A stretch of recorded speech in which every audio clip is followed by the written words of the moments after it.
فرعون كان اسما ولم يكن صفة، فبدليل ان في القرآن الكريم بيقول له يا فرعون، يعني مش هيقول له يا ملك، يعني هو ده بيناديه باسمه. الذي يؤكد ايضا هذا ان مفيش كلمة فرعون ولا فراعنة في التاريخ المصري مع 561 ملك. الخراطيش اللي فيها اسم الملك وصفاته مفيش واحدة فيها اسمها فرعون.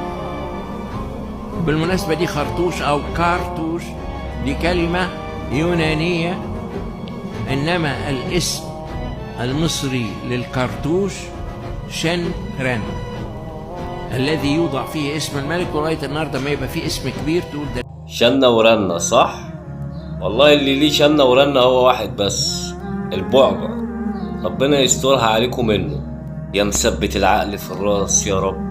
طيب اروح فين انا من الايه اللي ربنا سبحانه وتعالى بيقول فيها ان انزلناه قرانا عربيا لعلكم تعقلون؟ الراجل ده مين يا جماعه؟ انا مش عارف الراجل ده مين. يعني ربنا بيقول لعلكم تعقلون، انت عقلتها ولا لسه؟ يعني القران نفسه نزل عربي، ما نزلش لا اعجمي ولا اي لغه تانية علشان خاطر نعرف نقراه. تيجي انت بعد الوفات السنين تقول ان فرعون اللي في القران المقصود بيه صفة مش اسم. طيب يا عم خليني وراك للآخر، خلينا نقول اللي بيتكلم مجنون واللي بيستمع عاقل، وبإن اللي بيستمع عاقل هنتفكش شوية كده وناخد وندي مع بعض بشكل ودي. اذهب إلى فرعون إنه طغى.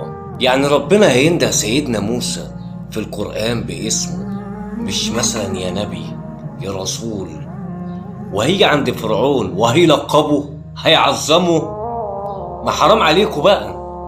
طب هتروح فين من الآية اللي بتقول اذهبا إلى فرعون إنه طغى؟ يعني في الآية الأولانية ربنا سبحانه وتعالى بيخاطب سيدنا موسى لوحده بيقول له اذهب إلى فرعون إنه طغى.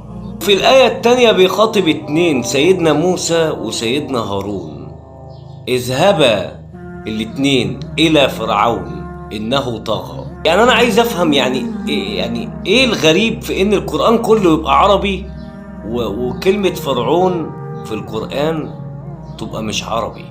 ليه يعني ربنا هيعمل معانا كده ليه؟ وبعدين هو مفيش غير نبي واحد من الأنبياء كلهم اللي ربنا سبحانه وتعالى نده بصفته، سيدنا محمد صلى الله عليه وسلم، يا أيها المدثر يا أيها النبي يا أيها الرسول. هو الوحيد بس اللي ربنا سبحانه وتعالى لقبه بسمة، إنما بقى الأنبياء مفيش. معقولة هيلقب فرعون؟ الراجل ده مين يا جماعة؟ عارفين انتوا مش عايزين غير مين؟ البعبع. هو ده